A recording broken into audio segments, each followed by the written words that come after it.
On va se tourner vers la parole de Dieu et on continue notre parcours.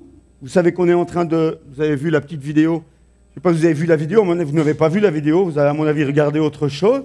Donc, la vidéo annonçait que nous allions nous attaquer à la béatitude suivante, celle qui se trouve dans Matthieu, chapitre 5, verset 7, qui dit « Heureux les miséricordieux, car ils obtiendront miséricorde ». Alors, ce n'est pas un mot qui est beaucoup utilisé, ce mot « miséricorde ». C'est un mot qu'on n'utilise plus beaucoup, ce n'est pas un mot qu'on utilise autour de la table ou qu'on utilise à la télévision. C'est un mot qui a perdu beaucoup de sens. On va essayer de revenir au sens de ce mot. D'autres traductions le traduisent en disant « Heureux ceux qui témoignent de la bonté, car Dieu sera bon envers eux ». Et c'est vrai qu'on peut trouver de la bonté dans de la miséricorde, mais c'est un mot qui est un peu léger quand même. Le mot « bonté », je trouve, un mot qui est un peu léger pour pouvoir cerner l'origine, le mot original dans le grec qui est miséricorde. Donc on va essayer de définir cela. Une autre version dit « Heureux ceux qui font preuve de bonté, car on aura de la bonté pour eux ». On a vu les pauvres en esprit, ceux qui reconnaissent leur pauvreté spirituelle. On a regardé ensemble ce verset qui parle de ceux qui pleurent sur cette pauvreté spirituelle, qui parviennent à la repentance. On a regardé un petit peu qui étaient les doux, heureux les doux, ceux qui sont forts mais qui arrivent à contrôler leurs forces. On a, la semaine dernière, entendu Pasteur Timothée nous parler de ceux qui ont faim et soif de justice. Et aujourd'hui, on va regarder ensemble les miséricordieux. Dans ce verset du chapitre 5, verset 7, le mot revient à 2 reprises, sous une forme différente, mais il revient à 2 reprises, en introduction et en fin, comme un plat et un dessert, comme une ordonnance, un encouragement à suivre, et ensuite comme une récompense. Si tu es miséricordieux, eh bien, en récompense, en retour, on te fera miséricorde. Et le mot revient 2 fois. Mais que signifie ce mot miséricordieux ? En fait, c'est un mélange, un mixte entre un cœur qui bat pour la misère des autres, mais qui ne se contente pas à être ému et touché par la misère des autres, mais qui se met en action pour venir en aide envers ceux qu'il voit dans la misère. Donc ce n'est pas juste une émotion, ce n'est pas juste un sentiment « Oh, les pauvres, les malheureux, que Dieu puisse les aider ». Non, c'est un sentiment de compassion profonde pour ceux qui souffrent, mais un désir de faire quelque chose pour eux, une mise en action par rapport à cette situation. On pourrait parler d'un amour qui vise particulièrement la misère d'autrui, un amour qui se met en branle, qui se met en mouvement pour venir en aide par rapport à la misère des autres. La miséricorde, c'est finalement une forme de compassion pour la misère d'autrui. Le mot miséricorde désigne en hébreu le cœur profond, les entrailles qui frémissent sous le coup de la douleur et de la peine de l'autre. Donc, être rempli de compassion, de miséricorde, c'est vraiment sentir ses entrailles bouger pour la peine d'un autre. Dieu est miséricordieux. On a un Dieu qui est miséricordieux. Et parce qu'il est miséricordieux, nous voulons lui ressembler. Je vous rappelle que ces béatitudes sont une sorte de mode d'emploi de la vie chrétienne, sont une sorte de description que Jésus fait de ce que ses disciples devraient être. Et donc tout ce qu'on a déjà vu jusqu'à aujourd'hui, ça nous concerne en plein, en direct. Parce que Dieu est miséricordieux, nous sommes appelés, nous aussi, à manifester de la miséricorde. Dieu souffre avec l'homme. Dieu n'est pas indifférent à la souffrance. Et cette béatitude-là nous invite à ressembler à Jésus, qui lui-même a fait preuve de miséricorde. À de nombreuses reprises, lorsqu'on lit les évangiles, on voit que Jésus est ému de compassion. Jésus est ému par la miséricorde. Jésus trouvait toujours le temps de s'arrêter pour venir en aide à quelqu'un qui criait à lui. Et ça, nous avons de la peine parce que nous sommes tellement pris dans nos activités que quand je vais à l'église, parfois je suis même incapable de voir les besoins autour de moi. Je vais au travail et pourtant sur mon chemin, des gens sont dans le besoin, mais moi je suis fixé sur ma tâche, je suis fixé sur mon objectif à atteindre et on a du mal à encore être ému de compassion, à laisser cette miséricorde se développer en nous. Pourtant le Seigneur ce matin nous dit qu'il aimerait bien voir cette miséricorde se développer en nous. Il aime voir ses enfants remplis de miséricorde. Cela s'inscrit donc dans un processus que l'on est en train d'étudier depuis plusieurs dimanches. Reconnaître sa pauvreté spirituelle, faire preuve d'humilité finalement. Pleurer sur cette pauvreté, c'est se repentir. C'est reconnaître que finalement on est à côté de la plaque et qu'on a besoin du pardon de Dieu. Faire preuve de douceur, c'est accepter que Dieu nous transforme ensuite. Après avoir pris conscience de notre état intérieur, nous crions à Dieu pour qu'il nous transforme, qu'il nous donne un cœur doux. Être affamé de justice, c'est voir comme Dieu voit les choses. Et enfin, faire preuve de miséricorde, c'est laisser Dieu nous rendre un cœur de chair. Parce que nos cœurs sont endurcis, frères et sœurs. On vit dans un monde impitoyable. Impitoyable. Il y a peu de miséricorde dans ce monde. Et le Seigneur cherche des serviteurs, des servantes qui vont le laisser se manifester au travers de leur vie. Celui qui est miséricordieux le montrera envers ceux qui sont faibles et pauvres. Il cherchera ceux qui pleurent. Il pardonnera ceux qui ont besoin de recevoir le pardon. Il cherchera à restaurer des relations brisées. Il n'attendra pas trop des autres. Et enfin, il aura surtout compassion des pécheurs. Tout cela, ce sont des choses qu'on peut retrouver dans le cœur de celui qui fait miséricorde. Tu ne peux pas dire que tu es rempli de miséricorde si tu n'arrives pas à pardonner ton prochain. Il y a quelque chose qui manque. Faire preuve de miséricorde, c'est le libérer. D'ailleurs, on sort d'une semaine de jeûne. J'espère que cette semaine de jeûne vous a encouragé, vous a fait du bien. J'ai entendu plusieurs témoignages de chrétiens qui avaient été vraiment reboostés grâce à cette semaine de jeûne. Mais Ésaïe 58 nous rappelle que le jeûne qui plaît à Dieu, c'est lorsque tu libères les captifs. Libérer les captifs, c'est pardonner ceux qui t'ont fait du mal. Et j'aimerais vous rappeler ce matin que pardonner ceux qui nous font du mal, ce n'est pas les excuser, ce n'est pas leur donner raison, ce n'est pas dire à Dieu, bon, c'est pas grave. Non, ce n'est pas ça, pardonner. Pardonner, c'est remettre tout jugement à Dieu et lui faire confiance et dire, moi, je ne veux pas me laisser enchaîner par du non-pardon. Et je veux être libre et je veux libérer cette personne. Ensuite, Dieu fait son travail. Si cette personne est répréhensible, si cette personne a des comptes à rendre, il vaut mieux qu'elle rende des comptes à Dieu qu'à toi. Nous sommes tous appelés à pardonner. Parce que tu crois qu'en refusant de pardonner, tu fais souffrir l'autre, tu te trompes, c'est toi qui souffres. L'autre, il vit sa vie, crois-moi. Mais c'est toi qui te fais du mal. Pardonnons.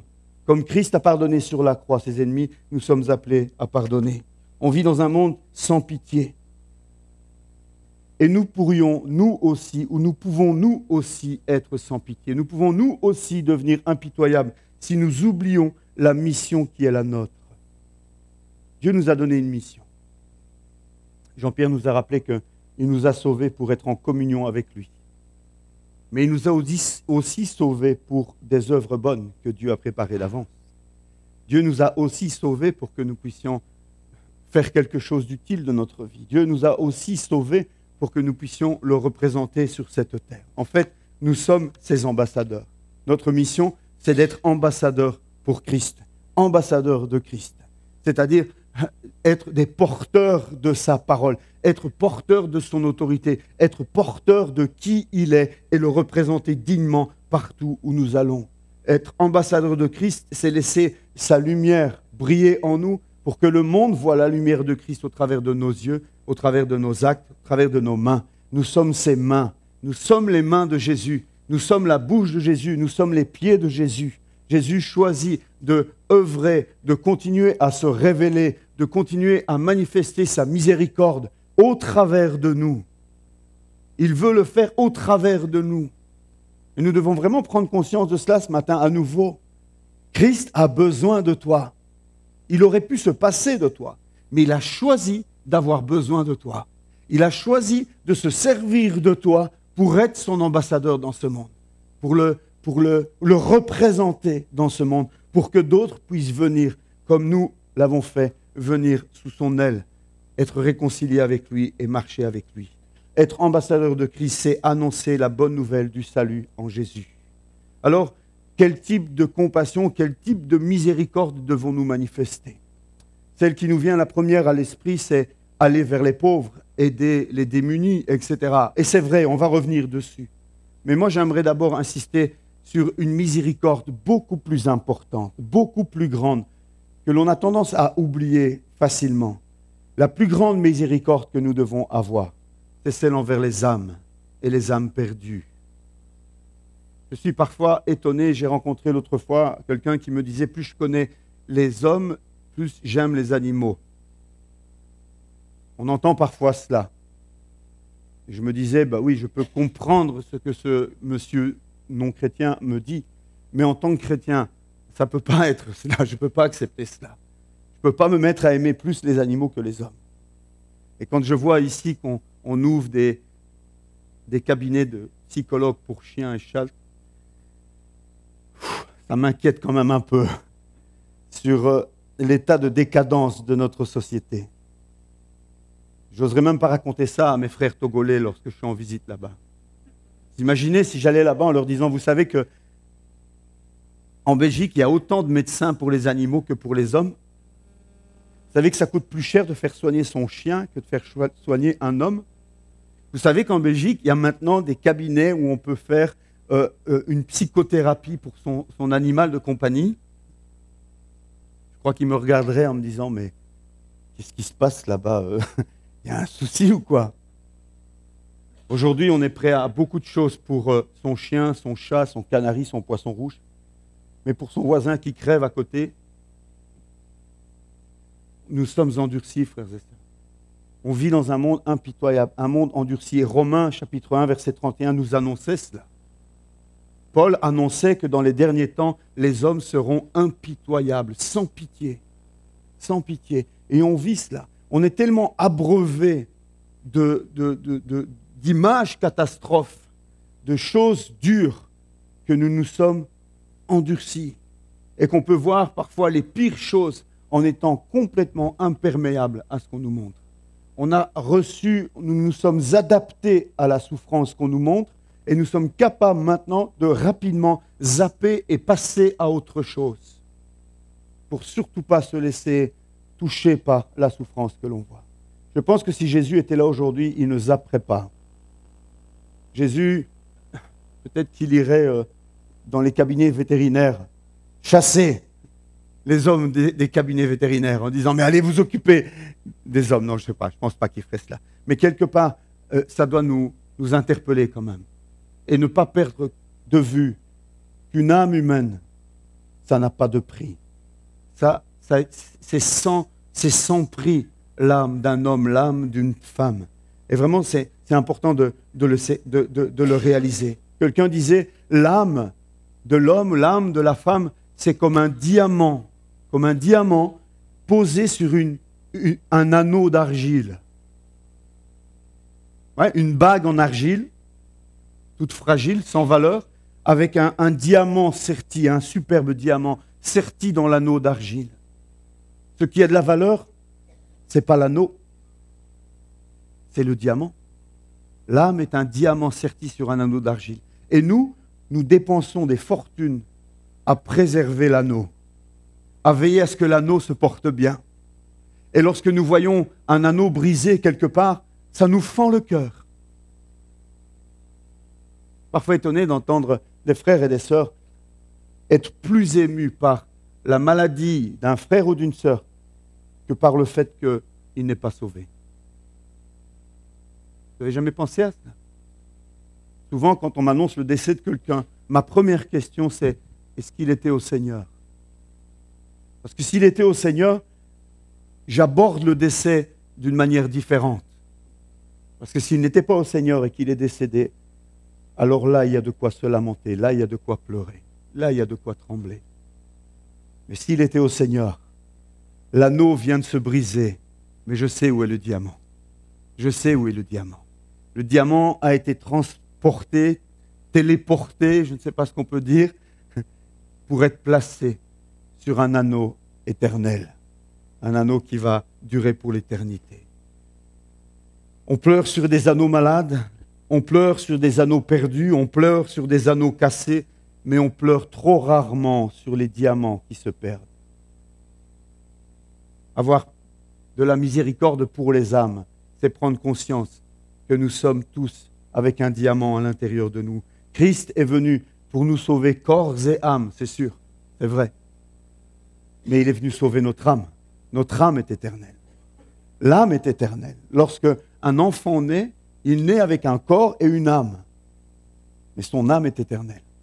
C'est elle qu'il faut sauver. C'est elle qui est importante de veiller, d'entourer. On est prêt à tout pour embellir l'anneau. On est prêt à tout pour que l'anneau vive dans les meilleures conditions possibles. On est prêt à tout pour que l'anneau aille en vacances régulièrement, que l'anneau puisse se reposer sur une plage de sable fin.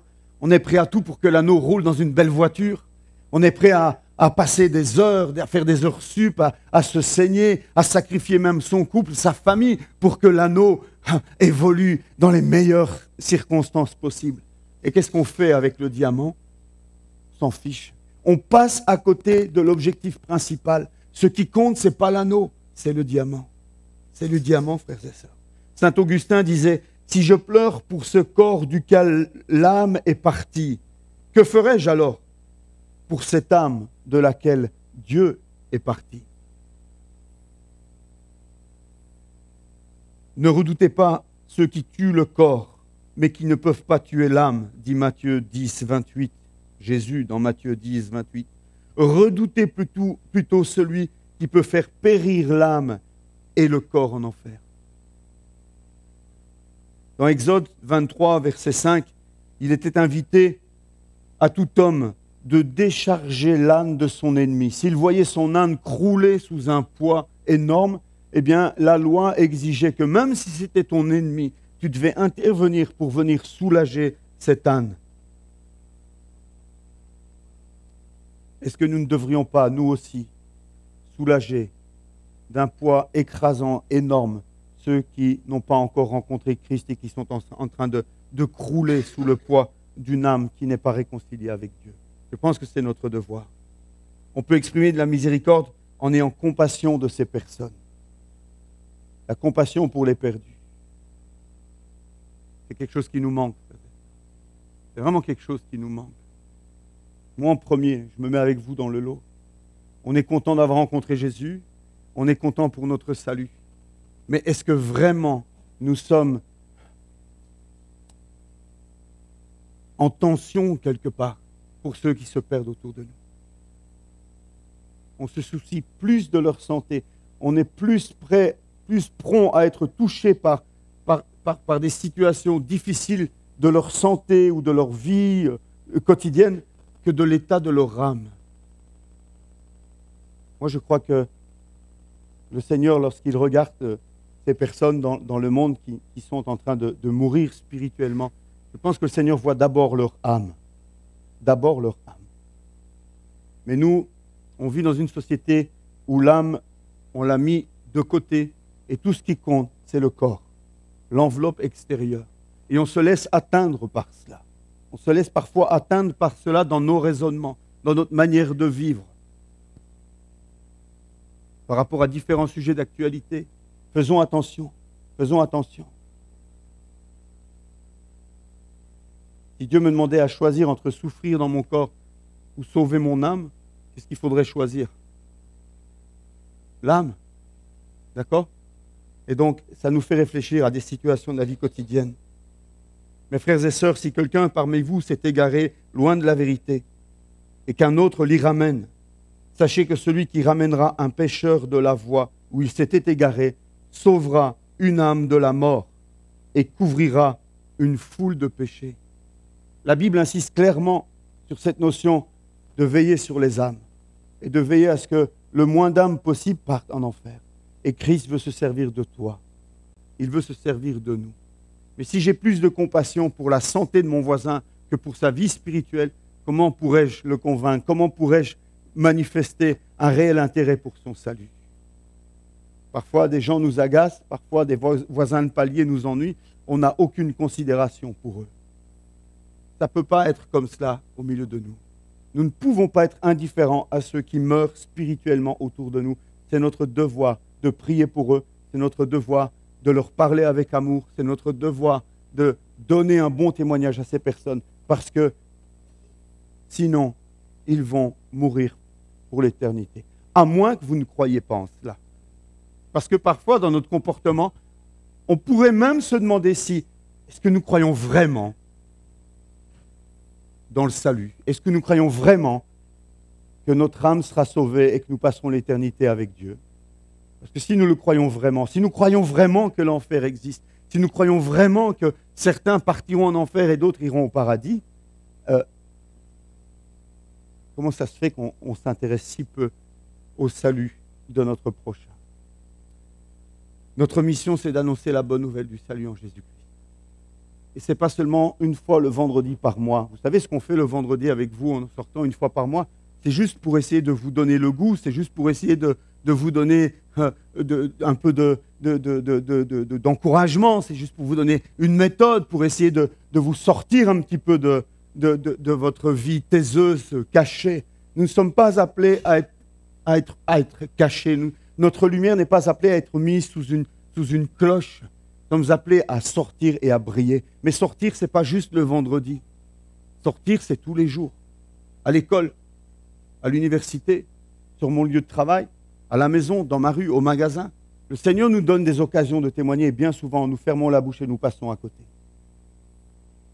Faire preuve de miséricorde, c'est vraiment avoir un cœur pour ceux qui se perdent. Faire preuve de miséricorde, c'est avoir ses entrailles remuées, de réaliser que la personne avec laquelle on est en train de parler, avec laquelle on travaille, avec laquelle on s'amuse, avec laquelle on joue, avec laquelle on fait du sport, avec laquelle on attend dans la salle d'attente du médecin, est une personne qui, si elle ne rencontre pas Christ, va passer l'éternité en enfer. Cette miséricorde-là, frères et sœurs, nous en avons vraiment besoin. Je sais que la miséricorde envers les pauvres, envers les malades, il y en a beaucoup dans cette Église qui la manifestent. Et ça me réjouit. Ça réjouit le Seigneur, certainement, qu'on fasse des choses pour la mission, qu'on fasse des choses pour les pauvres au travers de Chaleureusement Vôtre. C'est bien, il faut continuer à faire ces choses-là.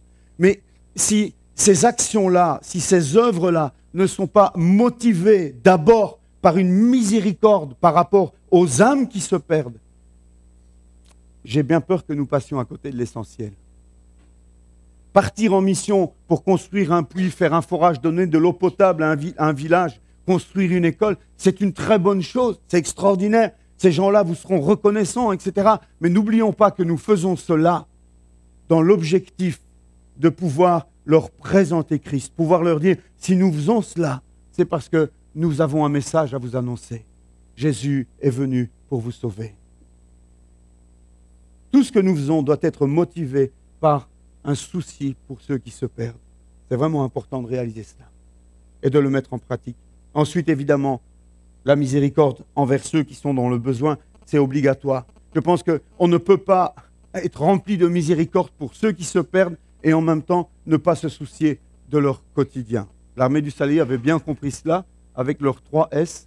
Hein. C'était quoi? Salut, soupe, savon, un truc du style. C'est ça? Soupe, savon, salut. D'abord on les lave, ensuite on les nourrit et ensuite on les sauve, ou un truc du style. Mais c'est important aussi, évidemment. Mais on n'oublie pas le salut. On n'oublie pas le salut. C'est pour ça que lorsqu'on distribue les colis alimentaires à Chaleureusement Vôtre le vendredi, ils sont obligés d'entendre la bonne nouvelle de l'Évangile avant de recevoir le colis. On les fait entrer, on ferme la porte à clé, on met un garde à la porte, on les fait asseoir, on leur donne du café et ensuite on annonce l'Évangile. 15 minutes, pas plus. On ne veut pas les assommer, mais un témoignage, une petite prédication et ensuite, avec amour, on leur distribue leur colis. Et lorsqu'on va en Afrique, c'est la même chose. On profite des inaugurations, on profite de l'inauguration d'une école ou d'un forage pour rassembler tout le village et pour prêcher, annoncer l'Évangile. Le psaume 41 dit « Heureux celui qui se soucie du pauvre ». Heureux, encore une béatitude, mais dans les psaumes. Heureux celui qui se soucie du pauvre. Le jour du malheur, l'Éternel le délivre. Le pauvre est à ta porte. Oui, mais il y en a tellement, Eric. Fais ce que tu peux.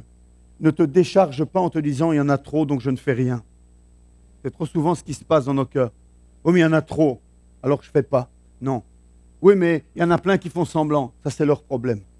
Pas le tien. Ne te détourne pas de celui qui te demande, dit la Bible.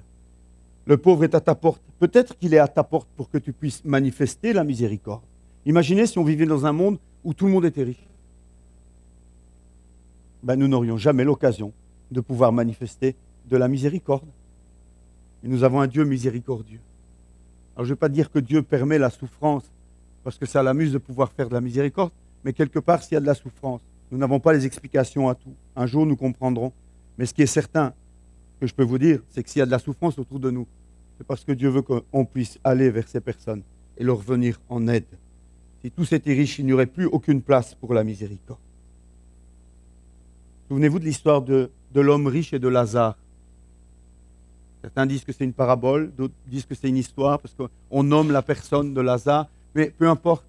Mais on a une belle histoire là, d'un homme qui était riche, un homme qui avait les capacités de venir en aide au pauvre Lazare qui habitait devant son portail, qui était par terre, qui était malade, qui raclait ses ulcères et qui n'avait rien à manger.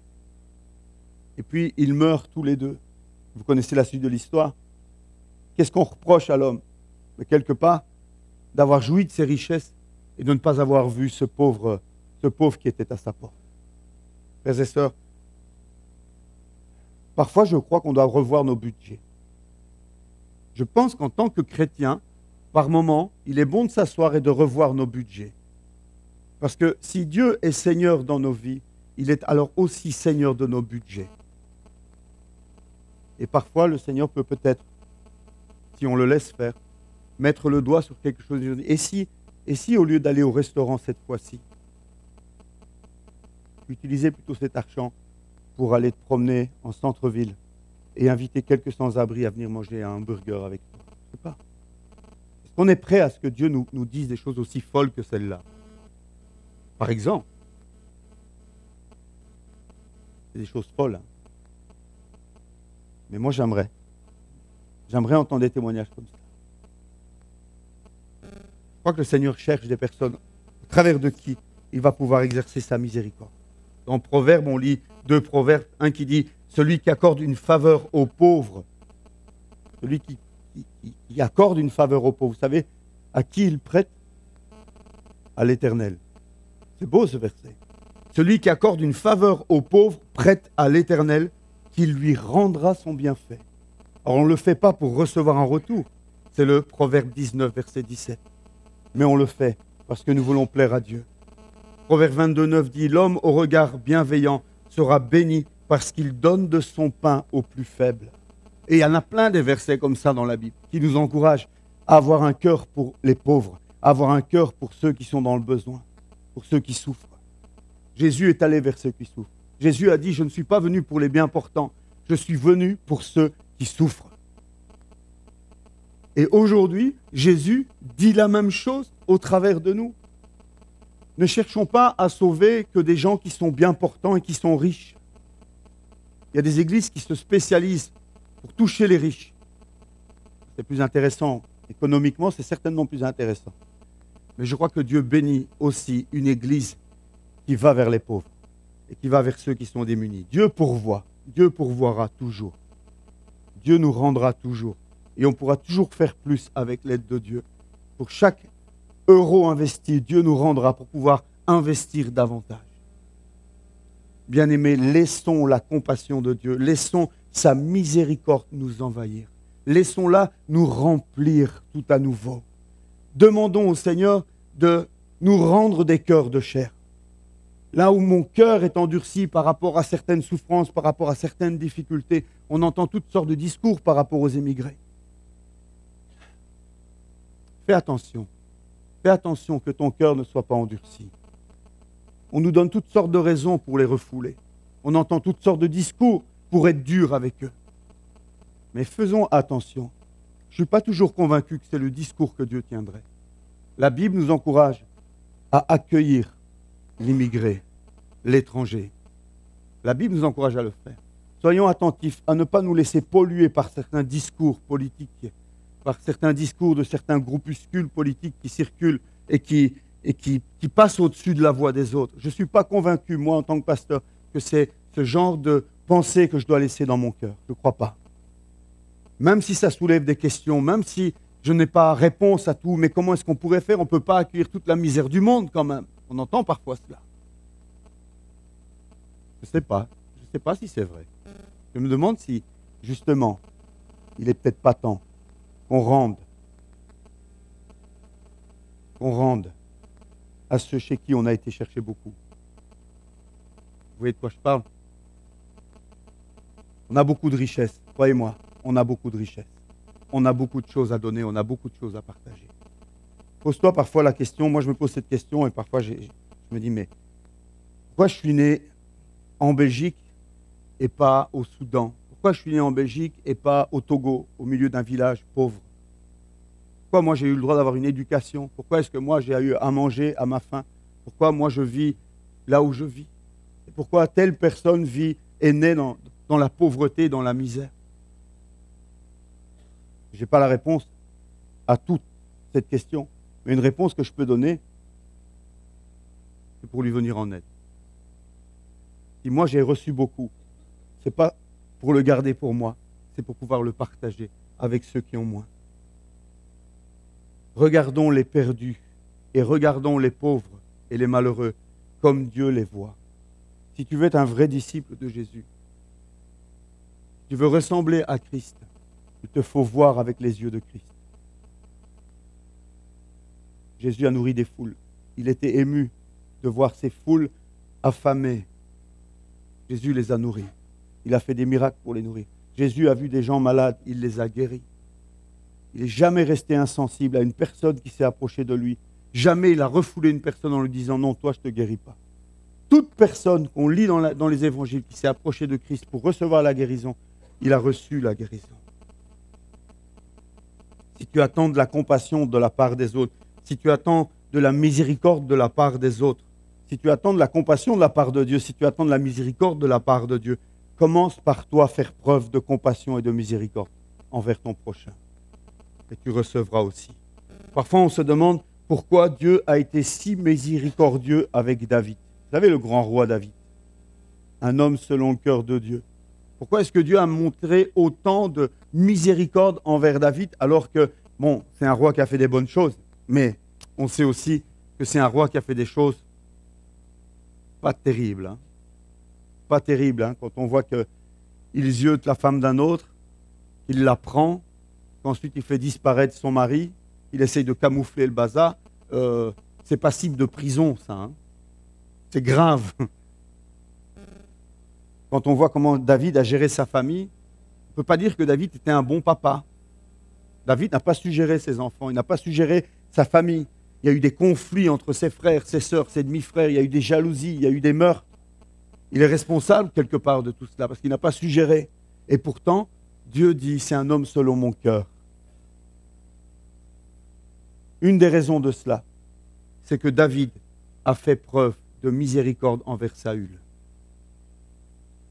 David avait toutes les raisons d'en vouloir à Saül. David pouvait lui en vouloir vraiment. Il avait été oint comme roi, David. Il avait reçu l'onction. Et Saül, à qui il ne faisait aucun mal, cherchait une seule chose, faire mourir David. Mais jamais David a accepté de s'en prendre à Saül. Et même quand Saül meurt, David est dans la tristesse. Le gars qui vient annoncer à David, il pense annoncer à David une bonne nouvelle. Ça y est, Saül est mort, tu vas pouvoir régner. Pour David, ce n'est pas une bonne nouvelle du tout. Parce qu'il aimait Saül. Il aimait son ennemi. Il aimait celui qui lui voulait sa mort. Et je pense que ça, c'est un homme selon le cœur de Dieu. Soyons remplis de compassion et laissons-nous transformer. Je crois que c'est un message qui s'adresse à chacun d'entre nous. Parce qu'on n'aura jamais assez de miséricorde en nous. On n'aura jamais assez de compassion pour ceux qui souffrent autour de nous. On a des assistants sociaux au milieu de nous, on a des gens qui travaillent dans le milieu associatif. Et j'apprécie ces personnes et je vous encourage pour qu'ils fassent un bon travail parmi les émigrés, parmi les gens du CPS, parmi les gens qui sont sans rien, qui sont démunis. L'État prend le relais et fait quelque chose pour ces gens-là. Mais à la base, vous savez que c'était l'Église qui faisait cela. Vous savez qu'au départ, ce n'était pas l'État qui s'occupait des pauvres. C'est l'Église qui faisait cela. C'est l'Église qui retroussait ses manches. C'est l'Église qui allait vers les malades. J'ai lu des récits de situations du Moyen-Âge où des villes étaient malades, la peste régnait dans des villes, les gens fuyaient les villes, les gens mouraient par milliers dans les villes. C'était les chrétiens qui, au risque de leur vie, allaient assister les gens qui étaient en train de mourir de la peste et qui veillaient sur eux. Et beaucoup sont morts avec ceux qui étaient malades. Aujourd'hui, on dirait, oh, moi je suis chrétien, mais je ne vais pas là, je ne vais pas prendre le risque de mourir quand même. Pourtant, c'est ce que les chrétiens faisaient avant. Aujourd'hui, on se cache derrière l'État. Ah mais, ce n'est plus notre rôle. Maintenant, l'État a pris les choses en main. C'est une erreur, frères et sœurs. C'est une erreur. Nous avons une mission là à accomplir. Si on laisse l'État faire toutes ces choses, comment allons-nous briller dans ce monde? Comment allons-nous pouvoir manifester l'amour de Christ si on laisse les autres qui n'ont pas Christ le faire à notre place? On va prier ensemble ce matin. Et j'aimerais que vous puissiez, je ne vais pas faire d'appel, je ne vais pas faire avancer personne et tout. Je voudrais simplement que chacun, à votre place, vous puissiez simplement laisser Dieu vous interpeller et simplement dire à Dieu, Seigneur, où est-ce que j'en suis, moi, avec la miséricorde? Où est-ce que j'en suis par rapport à la miséricorde envers ceux qui se perdent? Est-ce que vraiment j'ai compassion de ceux qui se perdent? Est-ce que vraiment j'aime les perdus?